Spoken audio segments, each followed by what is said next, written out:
Then this is also important to consider the three column classification. You could have, this is based on the CT scan. You could consider the medial column, the lateral column, and the posterior column. And similarly, this is very important to know if you need to approach these fractures.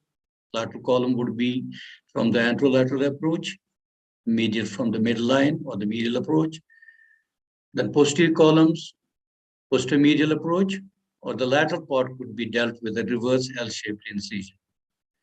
And then briefly, what leads to these kind of injuries is this: if you have the medial column, it's usually the varus plus extension. The lateral one, it's valgus and extension. And these usually happen with a severe flexion. So if you go to the type 5 and type 6 Schatzker and AOC group, these may involve all the three columns. And these are the ones that are usually dealt with Ilizarov technique. So as we all know, the mainstay of treatment has been open reduction and internal fixation, but there are certain concerns of open reduction and internal fixation, like you could have problems with the skin, deep infection, very common with these, then problems related to the implant, malalignments, not unheard of, though you are doing open reduction and internal fixation. These do happen sometime. And then range of motion around the knee is especially a concern dealing with these type of complex fractures, especially in this part of the world where people use cross-leg postures, or people have deflection, knee deflection. So range of motion is especially important in this part of the world. So what are the problems with open reduction and internal fixation, especially with the double plating? So if we go through the initial literature, there has been a 23% rate of infection associated with these fractures. Another study in 92 is reflecting that infection complicating 4 out of 5 bicondylar fractures. Another study showing deep infection with 7 out of 8. Another study, 30% infection rate. And if we go to the later research also, the rates of infections are continuing. So this shouldn't be happening that once you are open reducing, there shouldn't be malunions, but they do occur. There are also non-unions. And if you go through this study, there are of flexion contraction as well. So another research in 2007, 29 cases of high energy tibial trauma, tibial plateau fractures, 17% deep infection. Relatively recent study, again, infection complications, 20%, then hardware-related complications. And in 7 patients, malalignment was also observed. Again, another study, knee stiffness, malalignments, and difficulties with the wound. So with this background, one would always think that, is there any alternative treatment? We would like to have an ideal treatment, but the ideal treatment would mean that would be minimally invasive, which would restore the articular surface and would be soft to the soft tissues and preserve range of motion around knee. There should be no non-unions or any malunions. And perhaps, I think this is the technique which would perhaps provide all of these. So before thinking of doing Ilizarov technique, one has to have a meticulous planning, because it's the exact planning and then excellent execution and the brilliant follow-up that actually leads to the excellent results with this minimally invasive technique. So if you go with the radiology first, this innocuous looking X-ray is actually revealed by the CT scan. That actually shows you where is the combination, which are the fragments, in which columns, whichever column they are. And then one needs to understand by these that where one is going to fix then and which fragments are to be fixed from where. So this is, for example, here one wouldn't dream that there would be any depressions, but after getting a CT scan, you actually come to know there are regional areas of depression which need to be addressed to get exact congruence. And this is a frequent association, a coronal split. So this also needs to be addressed for an optimum result. So once we are planning with a CT scan, one needs to know if you have big fragments. We prefer to have a fixation, internal fixation there also. And then we can plan our lives accordingly. So this fragment, and the fragments. And if you have big fragments without combination, we prefer to use cannulated screws for compression, and that give a long-standing stability to these fractures.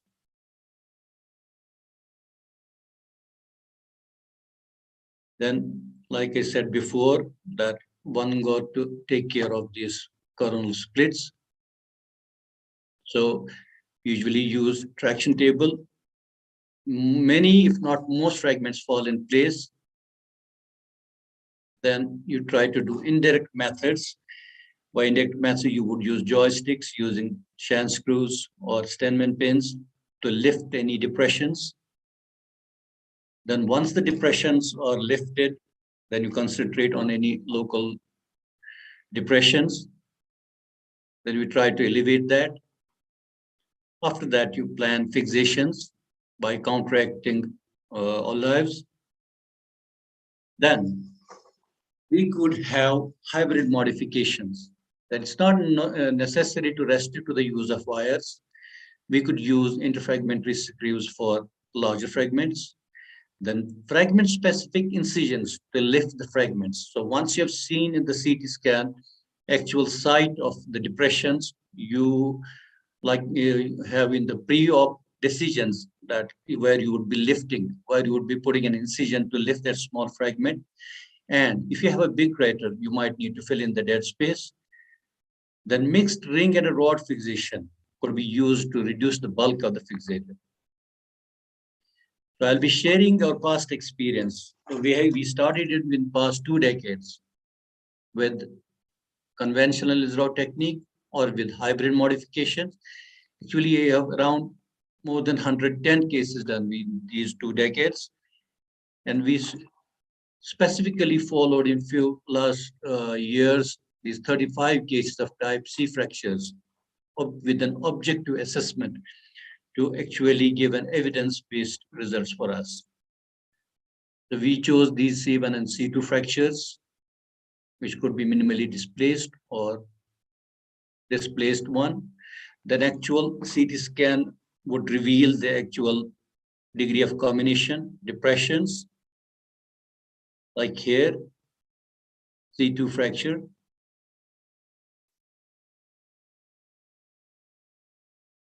This is immediate fixation, the counteracting olives. They give adequate compression, and an olive through the proximal head of fibula. This acts as a buttress for the lateral condyle. And this is at 1 year's follow-up. Now that you have no metal inside, your axis is restored optimally and the posterior slope as well. This is the function. This is what we need. Our people would love to have this posture. They want to have extreme degrees of flexion, and they don't want to have any compromise on the range of motion of knee. Now, one of the important aspects is this is a very effective technique in dealing with bad soft tissue and with bad combination as well. So this is again type 6. Let's see, anterior fragment totally rotated and proximal combination in the fibula as well as tibia. This is the condition of the skin. One would always love to do something externally rather than going inside. Then assessing the CT scan, there is good amount of combination everywhere. So this is fixation After ligamentotaxis traction on the fracture table, we frequently use these interfragmentary screws because these remain there once we remove the fixator, once the fixator has done its job. So this prevents any further depression in the fragments, and this in the post-op period. Again, a brilliant range of motion. Again, so this is both a deadly combination, bad combination, as well as a bad skin. Studying the CT scan, there's fair amount of combination, depression, all aspects, and a metadiaphyseal disruption. And if you study, you see the separate fragments. So here one thinks whether these things could be really managed, but then if you use the joist technique, and then if you have evaluated these fractures very well to begin with, you may very well succeed in doing a close reduction with these things, with joistings. So on a traction table, then passing, contracting olives. So this is to hold the fragment, this olive, the use of olive on either side. We usually go with 3 rings only. And I rarely use a trans joint above the joint. I don't usually use it because I try to do maximum fixation. And when I'm comfortable that it's very stable, then I never go across the joint. Only in cases where I feel that there is associated ligaments injury of the joint, which would need some kind of a stabilization or some kind of a restriction of motion for some time, then only I go across the joint. So this is at 9 months follow-up, fair restoration of the congruence and excellent union. Again, such a bad soft tissue, sorry. And again, type 6 fracture.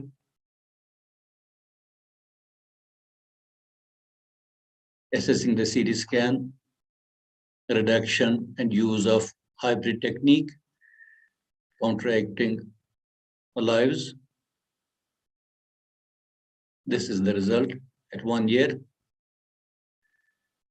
The reasonable restoration of alignment in both planes, and an excellent range of motion. Now, you see you have now severe combination as well as depression. So it's kind of a bag of bones.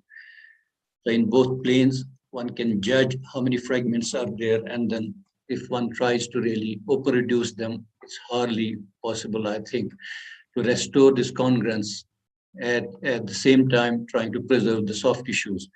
So if one is able to manage these percutaneously with closed and indirect methods, that the results are definitely better than open reduction. Again, after each study, the CT scans try to see where you have to lift, and the gaps created needed, here the gap created needed some kind of bone graft as well. Again, the use of olives, and this is the result.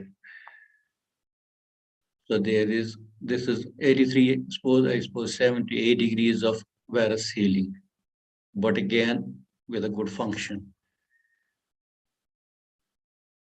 Then many a times you have patients with comorbidities and osteoporosis. So this is a 52 years old lady with diabetes and osteoporosis and severe combination, severe depression. And on top of this, not a good skin as well. So we try to restore this again with the Ilizarov technique. So here one is in a fix whether should you accept some kind of incongruence and have a good function rather than try to go inside in a bad skin and have maybe a better reduction, but perhaps not a better function. So this is at the end of 1 year. Not that great congruence on lateral side. What was important here that she continued to have a great function. So this would be always a debatable issue that sometimes if you are not able to restore to the 100% level of congruence, should one be thinking about these things or open reduction, but at the same time be not certain about the functional outcome. Now, if we have relatively undisplaced fractures, then you could decrease the bulk by using a hybrid modification. Approximately use the ring so that you have circumferential ability to fix the fracture on all sides. At the same time, try to reduce by distally using the half pins only over a uniplanar fixator. So you again have brilliant results, you have excellent congruence, and at the same time, achieving good function. And then if one would see really as what happens at the long term, such a bad fracture, this I think was dealt with 15 years back.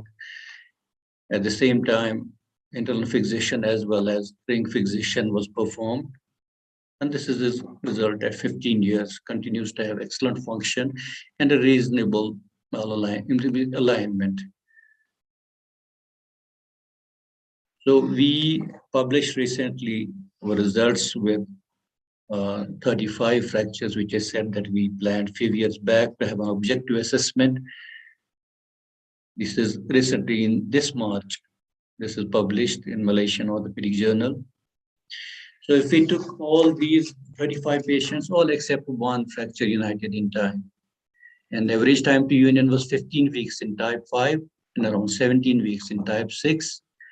And average external fixation was 15 weeks in case of type 5 and 17 weeks in type 6 fractures. And this is the beauty of the procedure, is that we had an average range of motion around 130 degrees. There were no deep infections, no cases of stiffness. We objectively assessed meticulously with this radiological assessment, Ramson's radiological score, to give an objective assessment that whether we were able to restore the proximal tibial fracture anatomy. So if we saw that preoperative depression was seen in 74% with 1 to 9 millimeter, which reduced to 22%, and that to only 1 to 4 millimeters. Then radiologically, we had excellent results in 24, good in 10 cases, and there was only one poor result. The mean radiological score was 8.37. And then, as usual, pin tracks do bother you, but most of the times they are superficial ones, and they are dealt with easily by dressings and in some cases with use of antibiotics. Then there are certain difficulties in external fixation. People sometimes may be bothered about the cumbersome nature of the rings. So in order to reduce the time of external fixation, one could shift to brace treatment, brace immobilization if you felt that the fracture is starting healing, that you might earlier shift to the brace, or you could use the hybrid external fixation. We did have one case of delayed union that was managed by bone marrow injection. There were 3 cases with extension lag of less than 10 degrees. So if you go by literature, this is JBJS 2009. So this was a study comparing this ORF with tibial fractures, with the Ilizarov technique. Then the conclusion was that circular fixator group has less intraoperative blood loss, spend less time in hospital, and the patients in the ring group have superior early outcome in terms of hospital for special surgery scores at 6 months and the ability to return to pre-injury activities at 6 months. So what are the practical tips? The most important thing is plan and plan well. Do not accept non-congruous reduction. Then try to use indirect methods of reduction. And if you fail to have indirect reduction, do not hesitate to perform fragment-specific minimal open reduction. Use screws wherever deem it possible to hold big fragments. This goes in a long way to prevent any malalignments while you are having union of the fracture. Do not be tempted to early removal of fixator and never get fed up by any malalignments. You may be able to rectify it. That's the beauty of it. Many of times you see that there is medial depression on the medial side. by early weight bearing. So if you felt that there is some kind of depression or malalignment, that can be dealt with in the post-op period also. And always watch for medial collapse. That's what I earlier said. So the take-home message would be that given the nature of these fractures, very high rates of deep infection and other problems associated with ORF, to no infection and excellent range of motion with the use of Ilizarov technique, it could be considered as the preferable treatment for such difficult injuries. These advantages perhaps outweigh the difficulties of an external fixation. Thank you very much for your attention. I stop sharing my screen. Thank you, Professor Altaf, for that very nice lecture. And the lecture is now open to comments and questions. So one of the questions that I would start by asking you, Professor Altaf, because a lot of people will do, I mean, 80-90% of the people would do internal fixation. So they would, so even if you argue that these people have poor skin condition, you have the span, scan, and plan. So you wait for 2 or 3 weeks for the swelling to subside, and then do a CT scan, and then do a fragment specific fixation. So what is your reply to those people who say that internal fixation should be done in each and every case? I mean, why Ilizarov? Because why I said, because I think in these fractures, it's mostly the soft tissue envelope. I will score it more than the fracture itself. Is the soft tissue envelope. And if you are going to restore the anatomy by open reduction, you got to have a good amount of dissection. And then if you are using a bicondylar fracture, you might need a couple of different incisions. And if you try to fix the coronal split as well, the soft tissue dissection is locked. So there is not much of a soft tissue preservation. So I will always go for a method that would have to have minimal soft tissue disruption. And then important is if you have really very bad fractures which are not salvageable, if you put in too much of metal in there, tomorrow if you have to convert it into a replacement, that time also and lack of metal would be better than having too much of metal around. That's my take on that. That if one is able to definitely manage with closed things, that will always be preferable. And if you look at the studies I showed you so many studies, and there are many more that still continue to have the infections and the problems with hardware. Why would one like to do something which can be done in a closed method?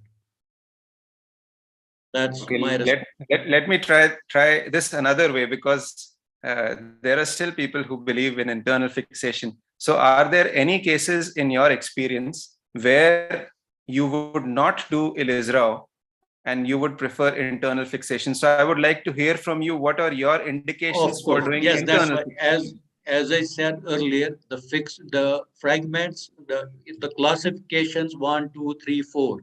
I wouldn't think of Ilizarov. You have easier methods.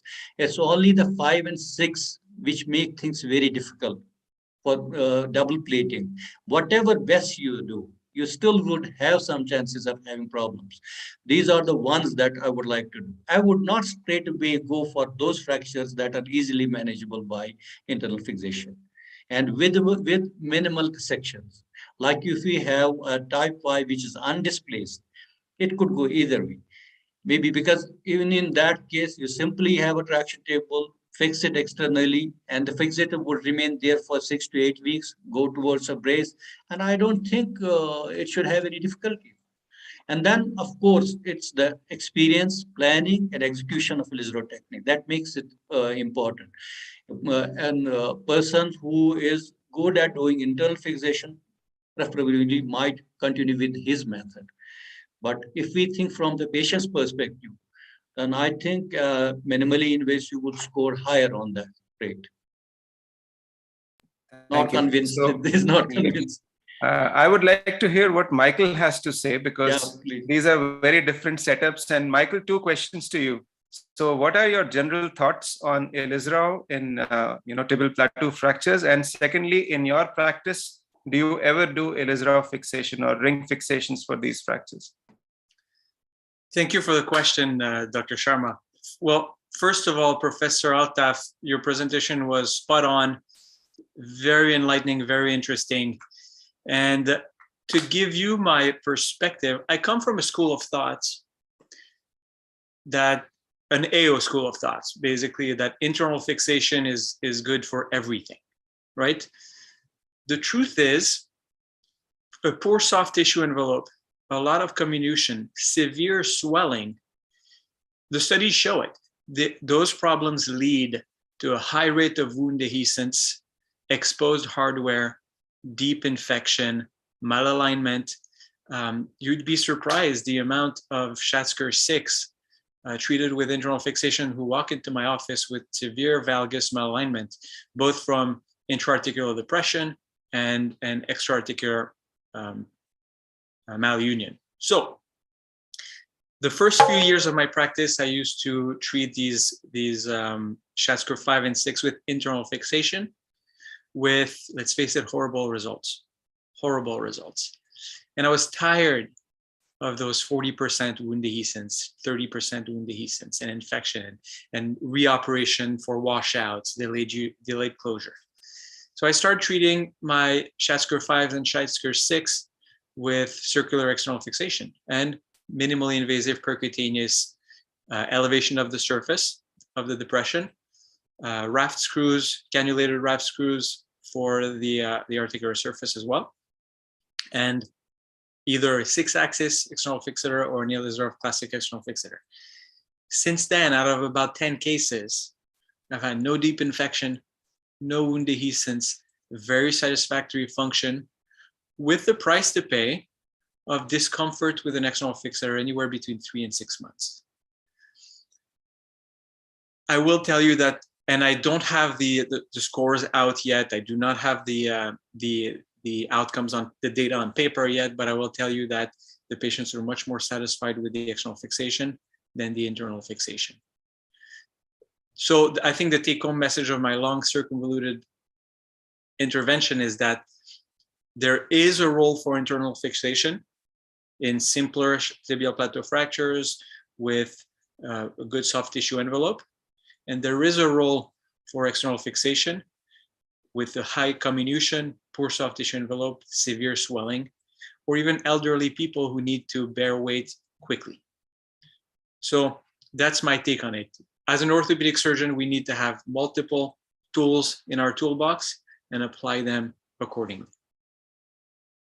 Yes, so Sid, I think you must be feeling comfortable with this.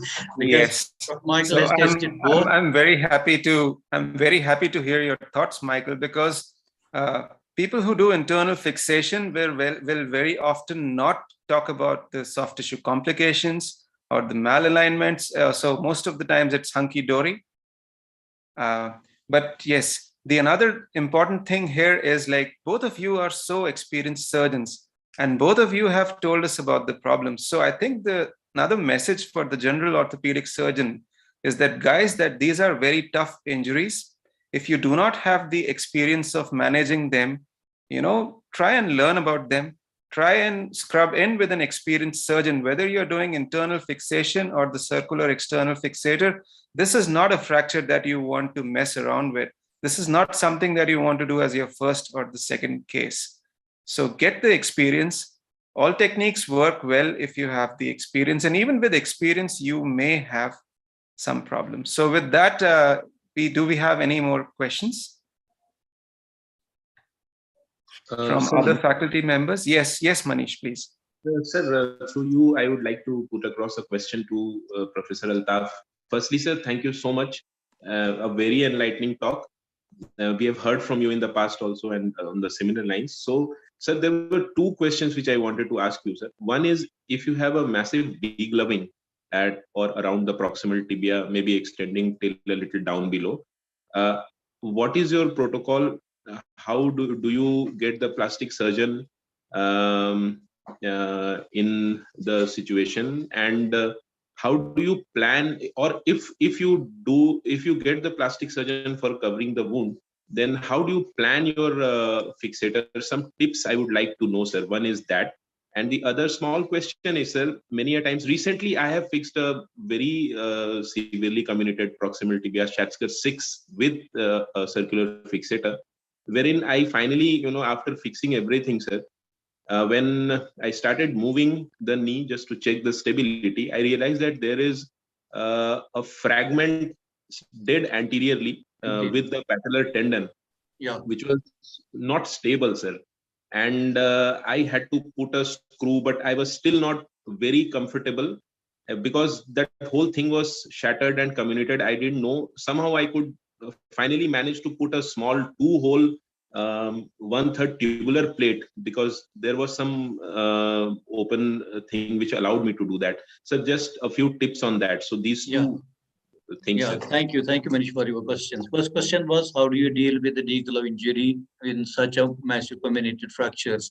So in such a case, what we would prefer that time is that use an Ilizarov, this uniplanar fixator in that setting in such a way that tomorrow, once the plastic surgeon has done his job, because ring fixator usually wouldn't allow a good flaps and other plastic coverings. So that time we try to do it with an external fixation and plan it in such a way that tomorrow, once you are going to convert, those pins you could incorporate within the rings. So that's a little bit of planning in that. That's what, so I would always prefer that you have a uniplanar fixator till the time that plastic surgeon would take care. Otherwise, it's very difficult for them to deal with it. Then your second part is, yes, of course, this is many a time the situation that you have an anterior fragment which is attached to the this patellar tendon. So definitely you would like to try to have some percutaneous fixation, screw fixation for that.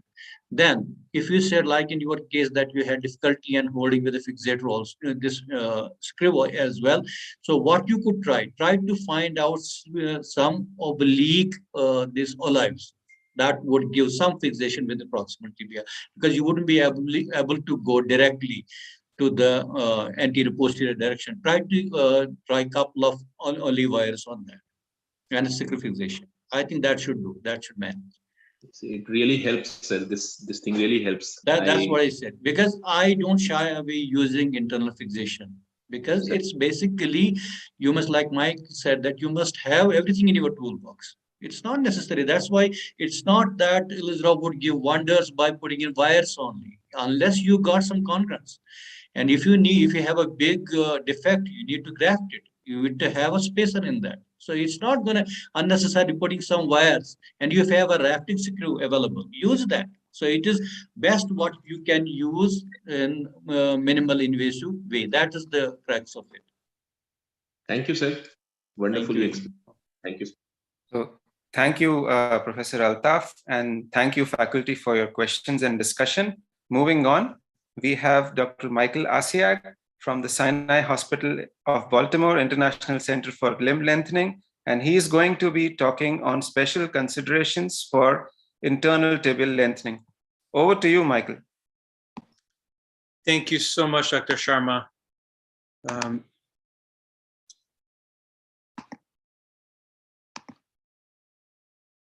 So as Dr. Sharma mentioned, my name is Michael Asiag. I'm one of the limb lengthening and deformity construction orthopedic surgeons from Sinai Hospital of Baltimore, the International Center for Limb Lengthening. About 50% of my practice is trauma surgery, and about 50% is limb lengthening and deformity reconstruction. Now, on the flyer, it was initially written that I was supposed to talk about limb alignment assessment and deformity reconstruction planning. But then I thought, I'm talking to the masters of limb deformity reconstruction, and I'm talking to people who most likely know more than I do about deformity planning.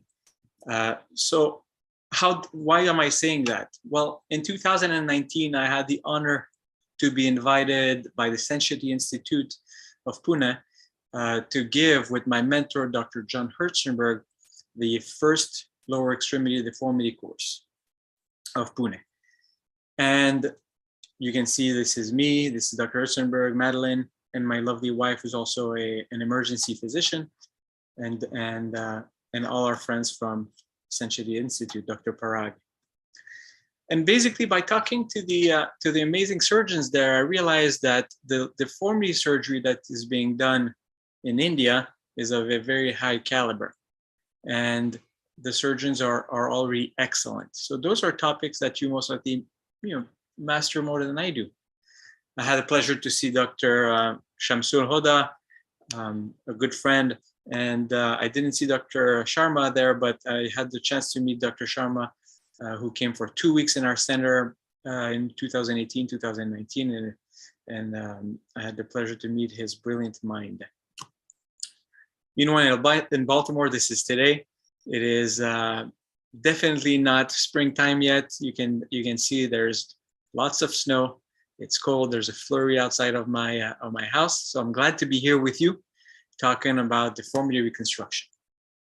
So back to special considerations during intramedullary tibial lengthening.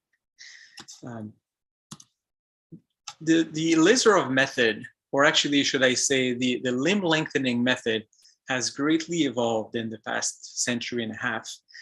Since one of the first descriptions of limb lengthening by Dr. Codivilla in Italy, where he performed an osteotomy in a patient with a post-traumatic malunion of the femur, put the patient in a traction in a bed and just slowly applied traction. We're talking about 1903. Unfortunately, that patient never walked again. And since that day, multiple surgeons have tried to find the best method to elongate limbs until Professor Ilizarov described or should I say discovered the distraction osteogenesis method with circular external fixation, which really revolutionized the world of limb salvage. Now, since then, we really use only the same method, but what has been changing are the tools of the trade, from the very rudimentary methods described at the beginning of the 20th century to the Ilizarov circular fixator to the computerized, robotized 6-axis external fixators that we use a lot of in the West, and even in Asia and India with the Ortho SUV. Now, the latest and greatest in limb lengthening are really internal lengthening devices, which have basically improved the comfort of patients undergoing limb salvage, limb lengthening, or bone reconstruction. Whereas the Ilizarov external fixator is very versatile, allowing not only to lengthen, but to be modified to allow for deformity correction. It allows for weight bearing, and once the bone is healed and the external fixator is removed, there's, as Dr. Altaf mentioned, there's no internal hardware or barely any internal hardware left inside. So the body goes back to this blank canvas, and if the patient requires more surgeries, there's no hardware to be removed. However, the psychological burden of wearing an external fixator, at least in the Western world, is high. The pin sites are very nerve-wracking for patients. It is cumbersome. And sometimes when we're talking about extended lengthenings, they can require extended wear, sometimes up to 9 months, a year, even a year and a half if we talk about bone transport. Not only that, it has been reported with external fixations to have fractures through pin sites proximally and distally. Now, intramedullary lengthening device do not have any pin sites. Everything is internal, and for a patient not having this cage, as they describe it, around their leg is life-changing. Now, the problem is that it also comes with a set of drawbacks, where most internal lengthening tools nowadays are not weight-bearing. They present a big challenge to do deformity correction, as what you see is what you get. So the deformity correction needs to be performed prior, and it cannot be done in kids with open growth plates, and you are limited as well by the implant size. So really not as versatile as external fixation. Now, depending on where you are in the world, there are a lot of different internal lengthening devices. The very first iterations of them were ratcheting and are still ratcheting nowadays. So they're mechanical nails that have to rotate through the osteotomy to allow the lengthening. They're uncomfortable. Some of them allow weight bearing, but they achieve their role. One of the latest and greatest is the magnetically induced internal lengthening device that allows, with the use of remote control, a rod that's inside of the leg to expand, but also to collapse, to shorten, which allows not only distraction, osteogenesis, but also compression of non-unions, or even compression of the regenerate to allow it to bear more weight.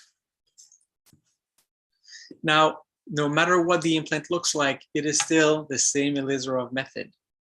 And like my mentor, Dr. Herzenberg, says, limb lengthening with an internal lengthening device is still limb lengthening. So it's submitted to the same types of complications, the same types of risks, and even more, right? Because we're talking about an internal lengthening device that has a very specific mechanism. So we'll go over all these different complications that can occur, such as joint contractures, the same ones that can be had with external fixation, malunion, right? Deformity, inducing a deformity in the tibia during the lengthening, compartment syndrome, implant breakage. So let's start with the preoperative considerations. It's all about planning. Just like Dr. Altaf mentioned, careful planning is key. And with external fixation, we can span the whole bone. However, with internal fixation, we are dealing with multiple implant sizes. And if, as a surgeon, we do not pick the right implant size, we could end up under-correcting our lengthening. So the shortest nail length that we can use is usually defined by the distance from the tip of the nail or the insertion point of the nail to the osteotomy, plus the desired amount of lengthening, plus a constant that we usually establish at 8 centimeters or 7 centimeters. And that constant represents the tip of the nail plus a buffer zone of about 5 centimeters of female portion of the nail, which is the thick part. And the reason why is because when we're done with the lengthening, we want as much of the thick part to remain in the distal fragment as we lengthen. The weak point of internal lengthening devices is a junction between, and I hope everyone is seeing my cursor here, my mouse.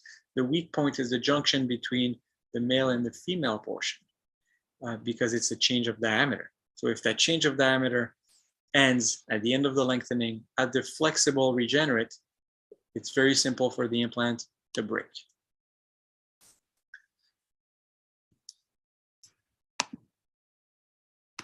The other important consideration during planning is that an X-ray of the bone in both planes has to be taken to assess for any type of deformity in the bone. Lengthening nails, the internal lengthening devices are across the board straight. They do not have a curve. They can have a Herzog band at the tip, but they do not have a curve, which means that if one is dealing with an angled tibia, well, the osteotomy will have to be done. I hope everyone can still hear me. I had a microphone issue. So if the bone has a curvature to it or has an angle to it, the osteotomy will have to be done through the curvature to allow for the straight nail to go through the bone and be inserted through the bone. Now, if we talk about approaches, the nail has to be inserted.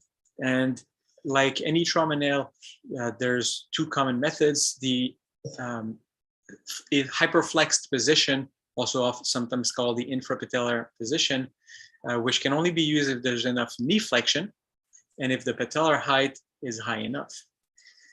However, in the case of patella baja or limited knee flexion, it is very difficult to insert the nail through an infrapatellar or a hyperflex entry point, and thus a semi-extended position must be used.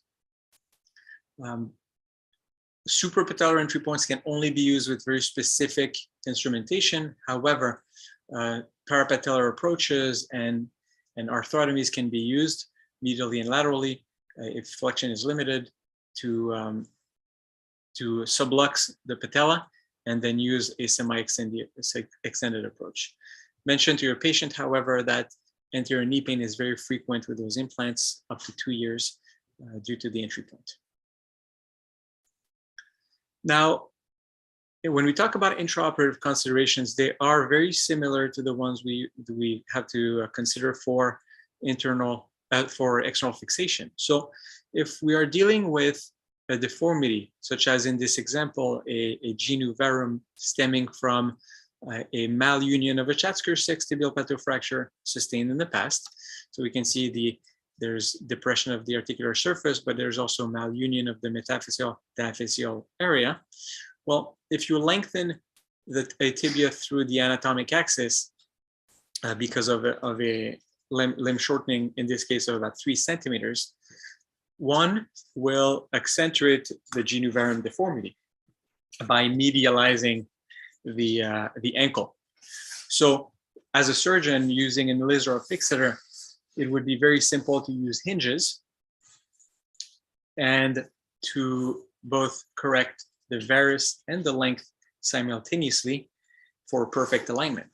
However, with an internal lengthening nail, one has to plan the deformity correction first by finding the apex of the deformity, by performing the osteotomy close to the apex, by performing an acute correction, and inserting the nail in the plane of the mechanical axis in order not to worsen the genu varum. So this is done intraoperatively by using a monolateral external fixator or a fixator-assisted nailing method, where a single pin is inserted proximally at the proximal tibia. A single pin is inserted at the diaphysis, distal to the predicted tip of the nail.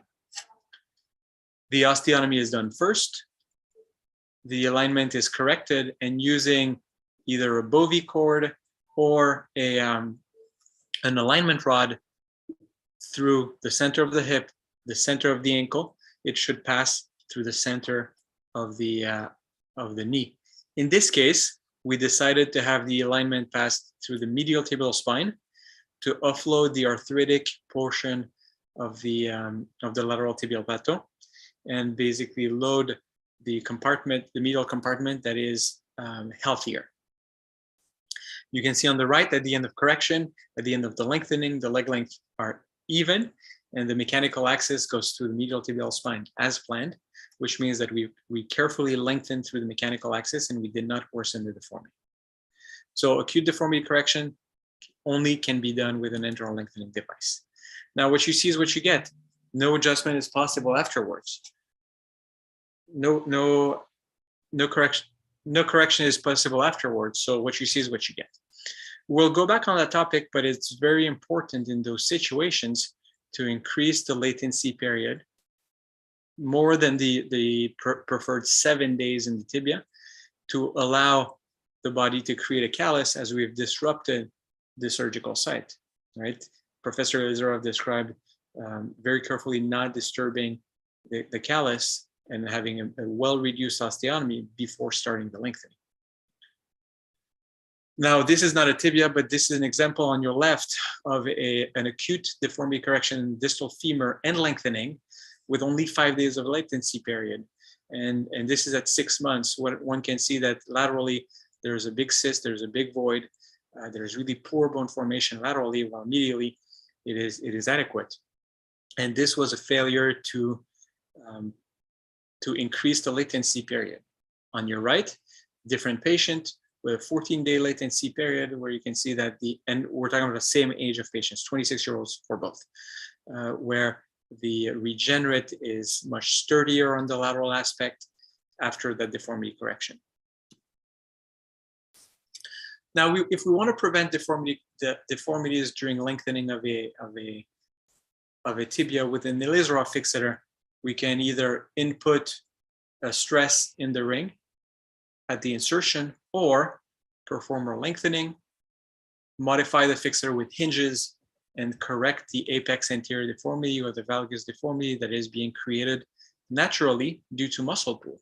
right? The muscle pull of the hamstrings and of the patellar tendon. However, with an internal lengthening nail, this is not possible. What you see is what you get, and the natural tendency of the tibia is to deform while being lengthened. So blocking screws are key. Blocking screws are key because they create a block. They create a wall on the posterior side of the nail and on the lateral side of the nail to prevent those deformities to occur during lengthening. So when doing an internal lengthening, use blocking screws liberally. I tend to use Steinmann pins first, and I use the reamer as a guide to where the nail would land. So, and I put Steinmann pins posterior to the path of that nail, and you can see with the insertion of the rod, that Steinmann pin is stressed. It resists the deformity. Sometimes it can be a little bit too aggressive. So here's an example of how the screw is positioned laterally to prevent valgus and posterior to prevent apex anterior deformity or poor curvatum during lengthening. On the left, one can see a tibial lengthening where those principles were not respected. No blocking screws were used, and the severe apex anterior deformity of the tibia was created, which leads to problems with functional outcome, with difficulty fully straightening the knee, in this case by about 15 degrees. And this can create a lot of strain on the quadricep, a lot of muscle fatigue, a lot of muscle tiredness after severe walking. And same thing on the left, the tendency for the tibia to drift into valgus when there's no lateral screw positioned laterally to the neck, to the nail. Now, there's other intraoperative considerations where there's not a lot of research on them, but we do for patient safety. For example, an anterior compartment fasciotomy to prevent the risk of compartment syndrome. It's really important to do a fibular osteotomy and not to forget it during the lengthening. Common peroneal nerve release for lengthenings of high magnitude or when associated with a valgus deformity correction, when there's scarring overlaying the nerve, or if there's been previous radiation therapy, that also creates a lot of scarring around the nerve. We want to prevent ankle plantar flexion, equinus contracture during lengthening by doing soft tissue releases, either a gastrocnemius or a gastrosoleus recession, depending on the severity of the stiffness of the Achilles tendon or the gastrocnemius aponeurosis. And in certain cases, when there's already barely any dorsiflexion, and I'm thinking of cases of fibular hemimelia, I'm thinking of cases of post-traumatic limb shortening after a pilon fracture, one may want to consider a calcaneotibial screw to hold the ankle in place with an internal brace during the lengthening. And this comes very handy when using an external an internal lengthening device, because, well, we don't have the possibility to extend the fixator to the foot to hold the foot in place. So that one screw going from the posterior calcaneus to the tibia comes in very handy. And that screw avoids the talus. Usually a very thick screw, such as a 6.5 millimeter or 7 millimeter screw to really resist plantar flexion is necessary. One of the main complications, one of the most dreadful postoperative problems with tibial lengthening is the same with internal lengthening devices than with external lengthening devices. So compartment syndrome. In the US, it's the #1 cause of lawsuits, of litigations. And for that reason, it is really important to keep a close eye on the compartments for the first 24 hours. And in our institution, we do perform prophylactic fasciotomies for all the tibial lengthenings that are done in our institution. The latency period, we we covered a few minutes ago, the average latency period would be 7 days in terms of a regular lengthening. However, this has to be extended to 14 and sometimes up to 21 days if there's an acute correction performed with it, if operating on a patient who doesn't have the same healing capabilities, such as a patient with very sclerotic bone or a bone that has previously been injured. The bone doesn't have the same biology, and that latency period needs to be increased. I tell my patients that the surgical portion of the limb lengthening or the tibia lengthening is the easy part. The tough part is post-operative, and physical therapy or lack of physical therapy can make or break a successful lengthening. There's no doubt in my mind that it's the most important part of the lengthening process. It needs to include very aggressive manual therapy with distraction forces at the joint. It needs to increase some form of isometric strengthening and electrical stimulation, because unlike external fixation lengthening, with most internal lengthening devices, except certain mechanical nails, do not allow for weight bearing. So muscle wasting, muscle atrophy happen very quickly. So isometric strengthening, strengthening up to the capacity of the nail is necessary throughout.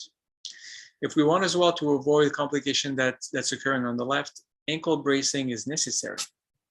Dr. Anil Bave, one of the foremost experts in physical therapy for limb lengthening in the world, has published extensively on the topic and has shown that muscle flexibility is a function of time spent in a stretched position.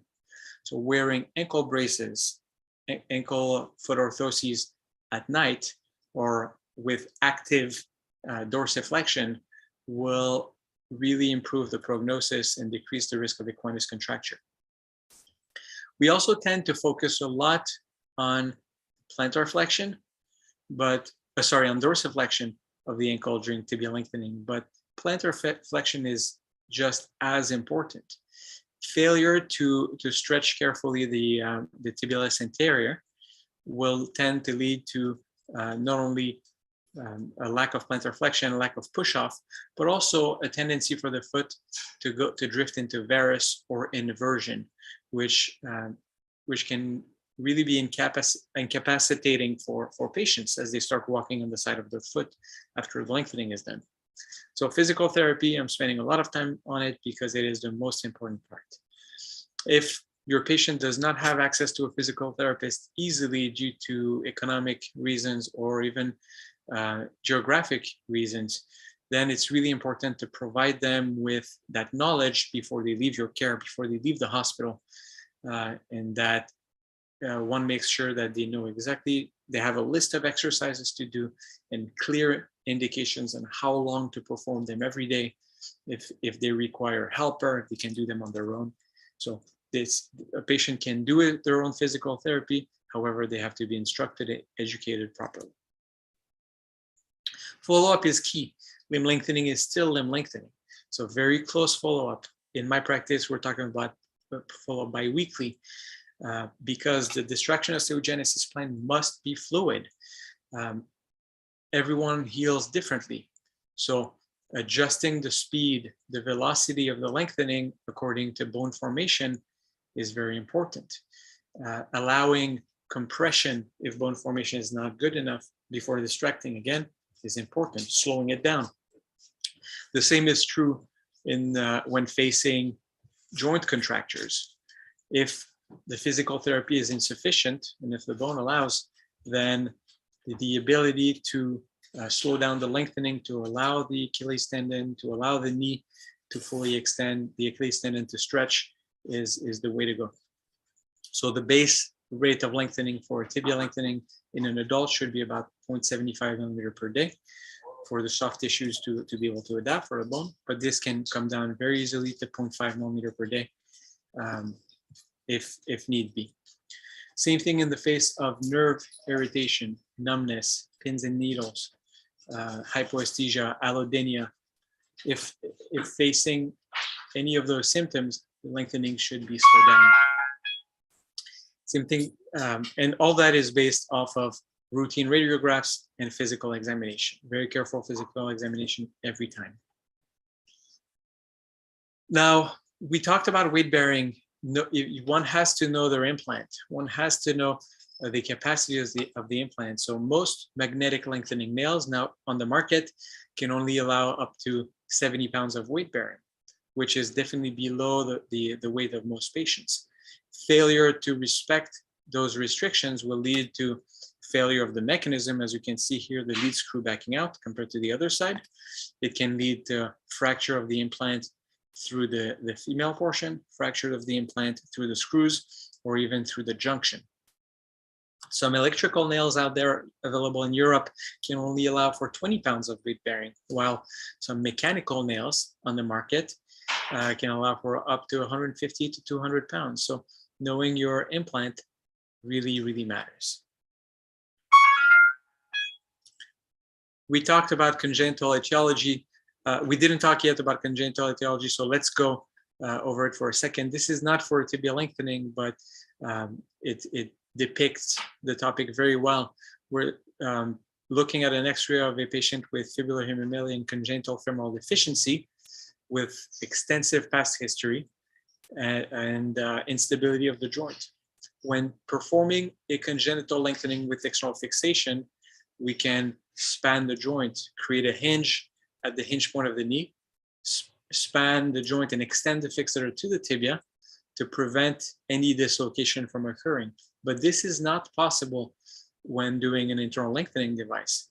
So one must assess the subluxation of the joint at every visit and address it properly.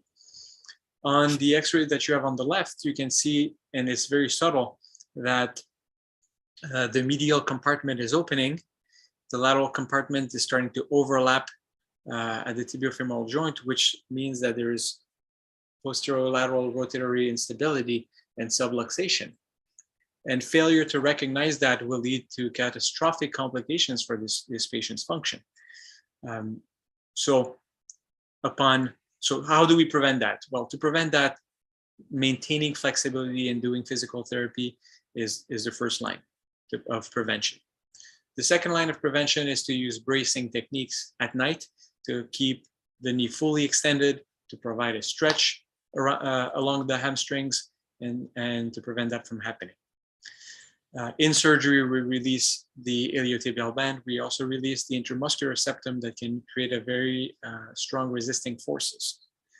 But if all hell breaks loose and there is subluxation, then it is necessary to reverse the mechanism, to shorten the rod until, as you can see on the left, on the right, the lateral compartment reduces, the medial compartment reduces, the subluxation resolves, and either stop the lengthening, slow down the lengthening, or stabilize the joint via surgical methods, via surgical reconstruction. There is one topic that I did not cover, and I failed to mention it. It's syndesmotic fixation at the top and at the bottom. With external fixation, you have the luxury to insert the tibiofibular wire through the proximal syndesmosis and the distal syndesmosis, but with an internal lengthening, this is not possible. And thus, let me just go back in time. There you go, syndesmotic fixation. Then one has to insert a large fragment screw through the tibiofibular joint. Here we use a cannulated technique where a wire is inserted perfectly at the center of the tibiofibular joint, and using a cannulated method, the syndesmosis is drilled, and then we exchange the wire with a solid 4 or 5 millimeter oblique screw.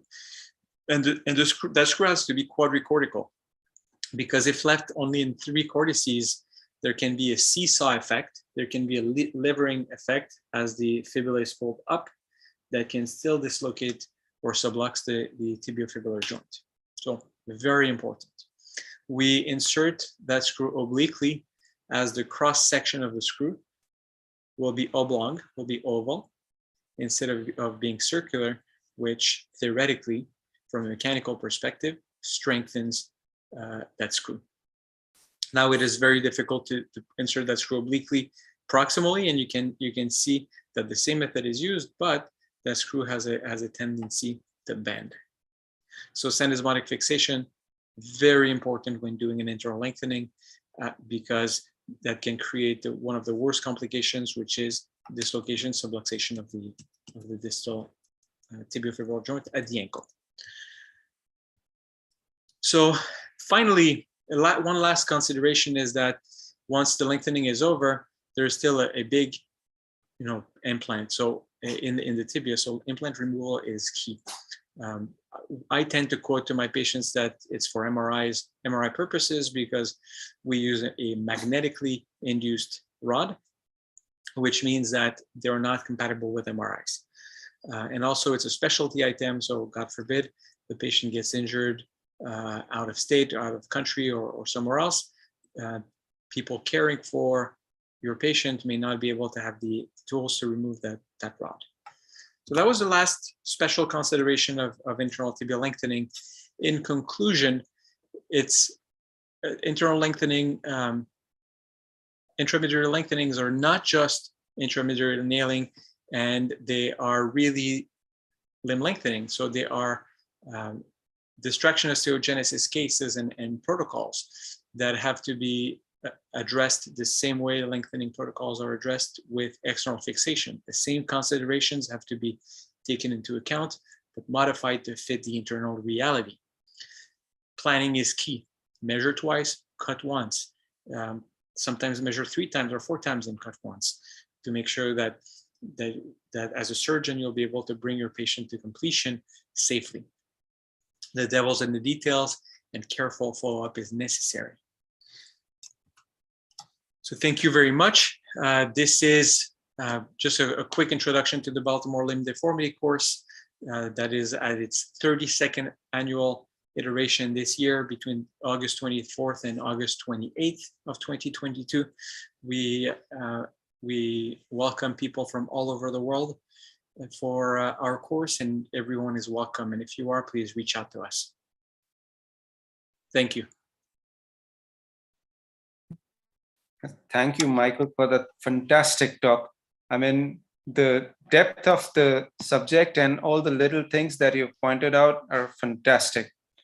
And guys, the Baltimore Limb Deformity course is one of its kind. It's the oldest deformity course that at least I know of. And everybody who has a chance to go there should go there. Michael, we're still having some problem with visas, so that is one thing to look out for. But I hope that with the COVID situation improving, I mean, this should not be an issue. So the topic is now. If it's not this year, it can be next year. I'm sorry. Oh, yeah. Sure. So no, if not this year, definitely next year, guys. Please watch out for the Baltimore Limb Deformity course. And I invite our faculty for questions on this subject. Yes, Dr. Michael. Wonderful presentation. Yes, Dr. Altaf. Yeah, thank you. Congratulate you for that wonderful presentation, enlightening one. And then I have a couple of questions in mind. That's number one. What is the maximum length you achieve in tibia? So that question depends on the implant that is used. Most internal lengthening implants have a limit at 8 centimeters. Some lengthening implants have a limit that goes up to 10 or 12 centimeters. Yeah. Now, it depends on the indication. I tend to lengthen at a rate of 5 to 6 centimeters at a time. However, if we're talking about bone transport with an internal nail, which are techniques that are a little different, then we can go up to 8 centimeters without a problem. And sometimes it may require more than one lengthening to achieve the appropriate length. Okay, how, at what level you would safely get a length that is not going to produce any equinus or any other contractures in the limb? So the classic teaching of Ilizarov is to make an osteotomy in the metaphyseal region, so very high up, below the tibial tubercle. Now, the problem is that it has a tendency to create a lot of deformities, apex anterior and valgus deformity. With an internal lengthening nail, this doesn't leave a lot of space at the top to allow good fixation, to allow blocking screws, and to prevent those deformities from occurring. So Dr. Robert Rosbrook has published on the topic and states that an osteotomy about 10 centimeters below the joint, below the articular surface, is the sweet spot to have a good regenerate, to have a regenerate that's not too atrophic, to have a canal that's small enough to prevent too much deformities from occurring, and have enough space above to put blocking screws laterally and posteriorly and achieve good lengthening. And it's high enough at the soleus insertion to prevent severe equinus of the ankle. However, I do recommend doing either a gastrocnemius recession, Strayer type, or a Vulpius gastrosoleus recession, a little bit more distal, in the longer lengthenings, in the lengthenings of magnitude of 5 to 6 centimeters. I hope that answers your question. So my question is, if you have a reasonable small lengthenings, 3 to 4 or 4 to 5 centimeters, would you score higher on the intramedullary device than a simple external fixation, which has the versatility of managing any contractures, equines contractures, and doesn't have any intra-op difficulties as would a nail demand? It would need more meticulous nature, and I believe there must be good amount of radiations also involved during the procedure to have the precision, exact precision, which may not be that necessary in case of an external fixation. If you had a comparative study.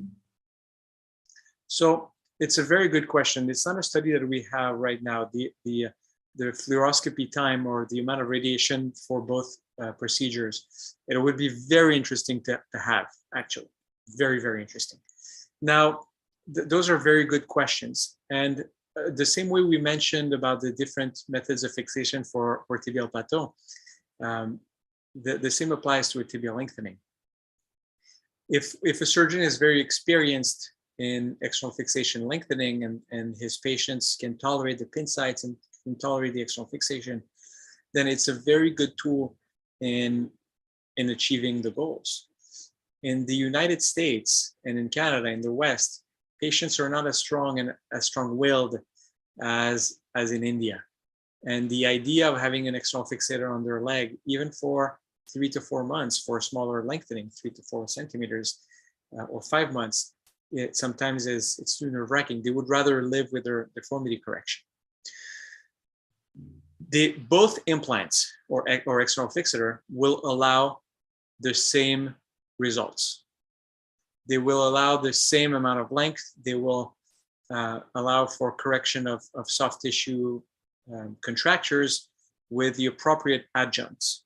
So with appropriate physical therapy, internal fixation and external fixation will be equal in results.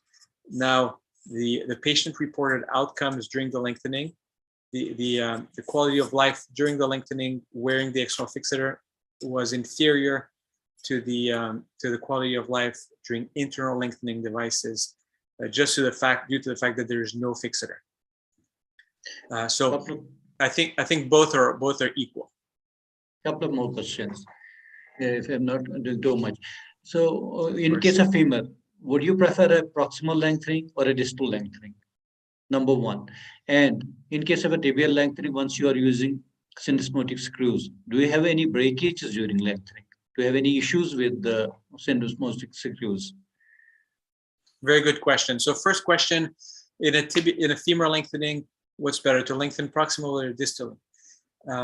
If there is a concurrent deformity correction that has to be done of the valgus or varus type, or even apex anterior, the best course of action is to go where the deformity is, but very often it is distal at the femur, so a distal lengthening is preferred. Excuse me, there's a little dog barking. Give me a quick second.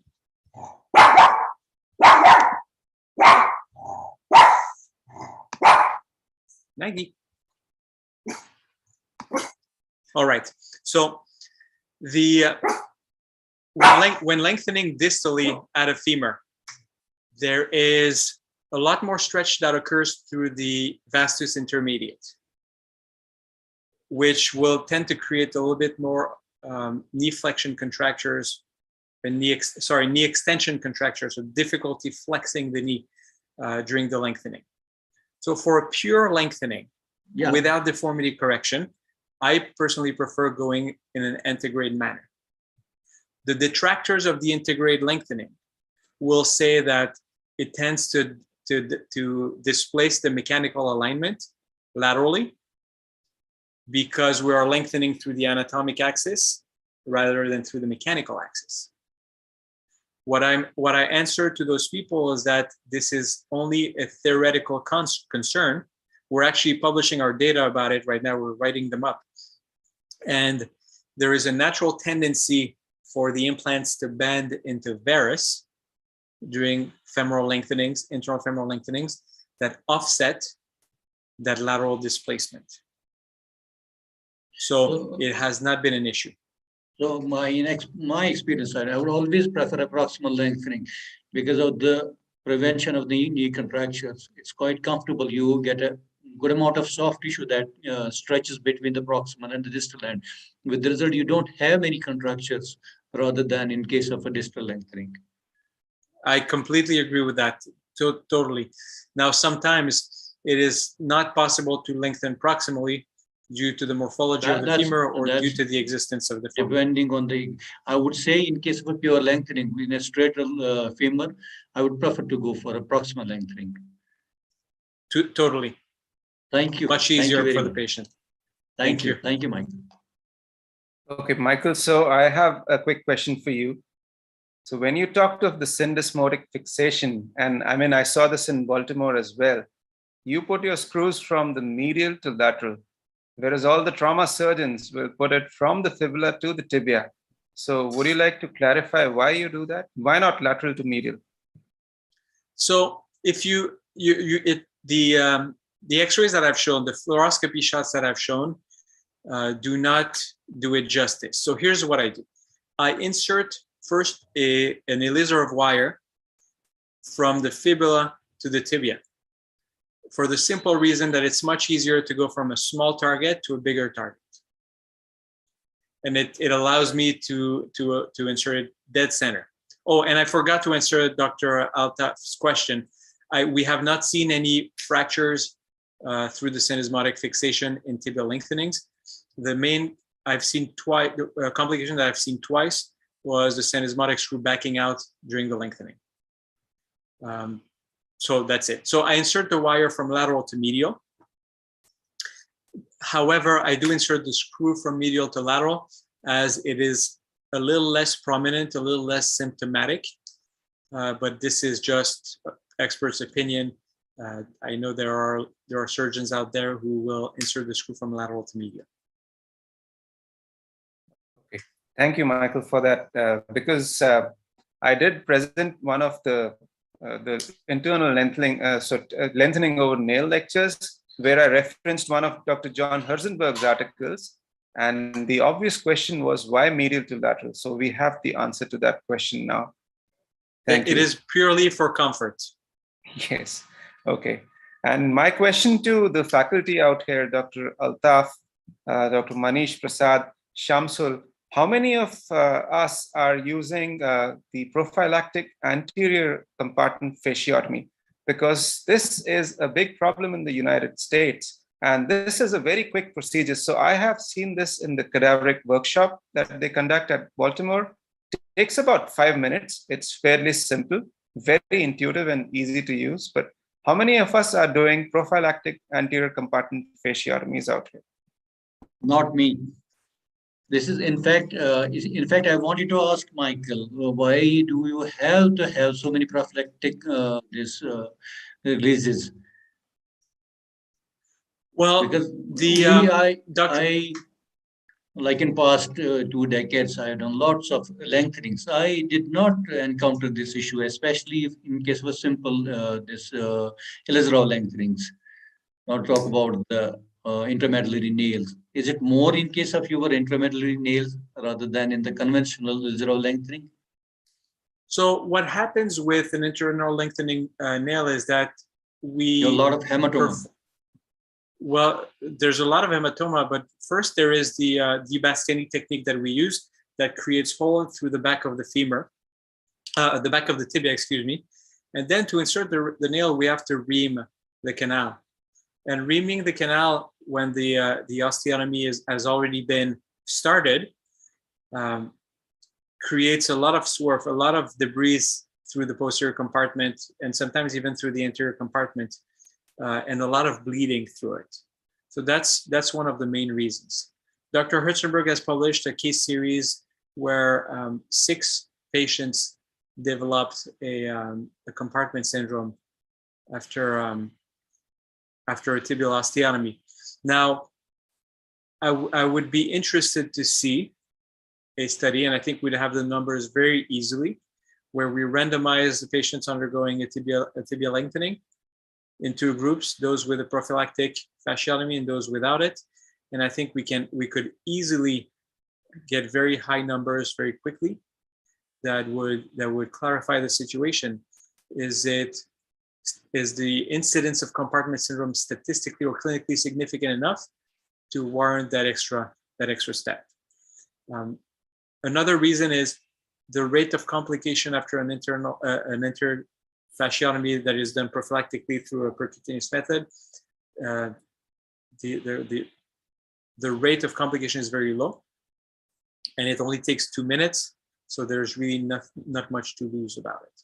So those are the ways to think about it. Thank you. May I come in, sir? Yes, Of course.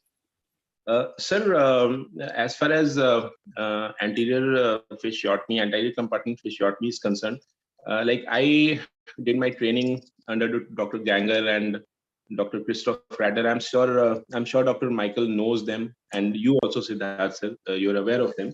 So there were 2 things which I was taught over there. Yes, they used to consider this thing as Dr. Michael just mentioned that Dr. Herzenberg has produced papers which shows that there is a lot of collection in the posterior compartment and all that. Sir, conventionally we know that just a fibulotomy or a fibulectomy itself is like doing a compartment release.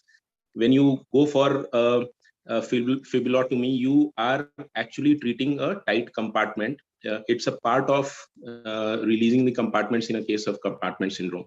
In a case of lengthening, internal lengthening, we are almost always doing that in addition to the syndesmotic fixation proximally and distally. So that is one thing which they used to emphasize. The other thing which they used to do without fail was venting, sir.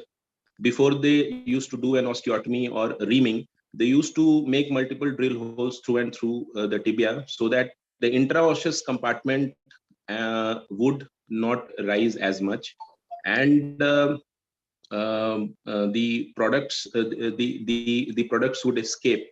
So that is one, sir. So these were my views. As Siddharth, sir, you asked whether we do an anterior compartment fasciotomy, because I have done some fixator assisted lengthenings using intramedullary nail. Definitely not the precise, and these very. I have only seen these things being done. So these are my views, sir. Well, it's a straightforward procedure. Yes, And I think they even have, Michael, so I'm sure you have some of these videos on the internet that you can share, because it's a very short, straightforward procedure. The only structure that I can think of at risk is the deep peroneal nerve. But if you're careful where you're going, and it takes 5 minutes of your surgical time, and these are never complications. So you don't want to see a compartment syndrome or a vascular injury. And if there is something that you can do about it, what's the harm? So that's my sort of take on it. Absolutely right. Yes. So any other questions from our faculty members? Yeah, may I? Dr. Siddharth, may I? Yes, Shamsul. Yeah. Thanks, Michael and Dr. Altaf for a wonderful talks. I was actually traveling, so I couldn't hear the whole talk. I just have one question. Besides the fasciotomy, I've been seeing in the cadaveric course, the perineal release before lengthening or even varus valgus corrections. But as we all discussed, we are just doing fibula phlebectomy. What does it take on these cases for? Is it needed in all the cases or not? The perineal release. Very good question. So it will not be for all the cases. However, a lengthening of the 4 to 5 centimeter magnitude will cause a lot of stretching of the lateral compartment and the anterior compartment. And what that lateral compartment aponeurosis does as it stretches and tightens, it becomes like a guillotine for the common peroneal nerve around the fibular head, where it enters the lateral compartment. And at the intercompartmental membrane, the intermuscular septum between the lateral and the anterior compartment, the deep branch that lays right underneath can also become compressed. So it is very, very common that I get patients who underwent lengthenings in other institutions where this is not routinely done, come to our clinic with weakness of dorsiflexors, allodynia at the top of the foot and between at the first web space, and then post-operatively by performing that common peroneal nerve release, we solve the issue. So historically with external fixation, it's much easier to release the nerve prophylactically before the external fixator is applied than if the common peroneal nerve symptoms appear during the lengthening. Then you have to do a release through a fixator. We have just basically extrapolated that to internal lengthenings to prevent this from happening during internal lengthenings. So I'm a firm believer in it, because common peroneal nerve palsy can be debilitating, completely debilitating, and lead to drop foot. One just has to go on the online communities that are very, very savvy on limb lengthenings, that are very interested in limb lengthening, where they post informations about their cases, to see that the incidence of common peroneal nerve palsy and neuropathy is very high during tibial lengthening. Yeah, thank you. Thanks a lot, because I've been doing lengthening over nail over Ilizarov and femur and tibia both. And in a few cases, I've needed this peroneal release only. Not in all the cases. My question extends to Dr. Altaf, Kawoosa, sir. In tibial plateau fractures, there's a very good discussion in the groups about the spanning of the knee. So in how many cases, sir, do you feel the spanning is important, especially in the depressed fractures? And how many cases you don't feel the use of spanning? See, in my practice, I've been not using it very often. Right. So my indication would be if you have a ligaments injury around, or you have some eversions of the collateral ligaments, yeah, I would like to do it in those cases. Otherwise, I feel that I shouldn't come out unless I have got excellent congruence and excellent stability below the knee. So if I'm done with that, I will leave the femur. I will not go across. Perfect. And for past 2 days, I hardly used it across the knee, because my belief is that I don't want that. It's not such a great thing that you ask the patient to bear weight next day. It's not mandatory. Why would one like to have weight bearing only next day, once you know that the fragments are so fragile? Yeah. So I prefer to have motion rather than restricted across the. Thank you, sir. Even I've been not using spanning in most of the cases. One more thing, yes, weight bearing, I just allow total test weight bearing next day only, and total weight bearing after 2 weeks only. And more that I've been using 5x8 rings in the most of the tibial plateau fractures. That give a good stability if you use multiple wires. Of course, you see, if you are having, like I showed, if you have a stable fractures, those type 5 or 6, you might go with the 5x8 and the distal uniplateral fixator, a hybrid one. I would love that, no issues with that. But I still, even if I have a vest fixation, I would not allow my patients to have full weight bearing, because still the fragments are fragile. especially in those high-grade comminuted fractures.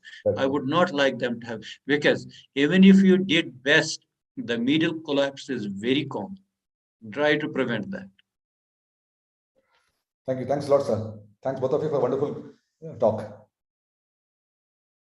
Excellent. Thank so you, do Dr. we have any more questions?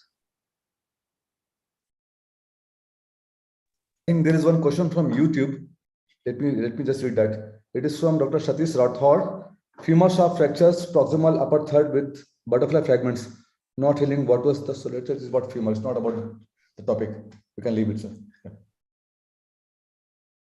We can leave it. Sir. We can discuss more about this when we have talks on non-unions. Yeah, and exactly. Stuff like that.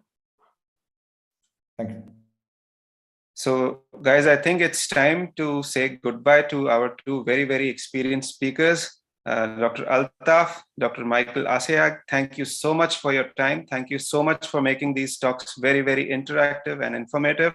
It has been an excellent learning experience for all of us. Thank you from ASAMI, India, to both of you. Thank you, Siddharth. Thank you, Mike. Thank you very much, Dr. Thank you, Dr. Altaf. It was a pleasure. Thank you, Dr. Hoda. Thank you. Thanks a lot. Thanks And Dr. Prasad.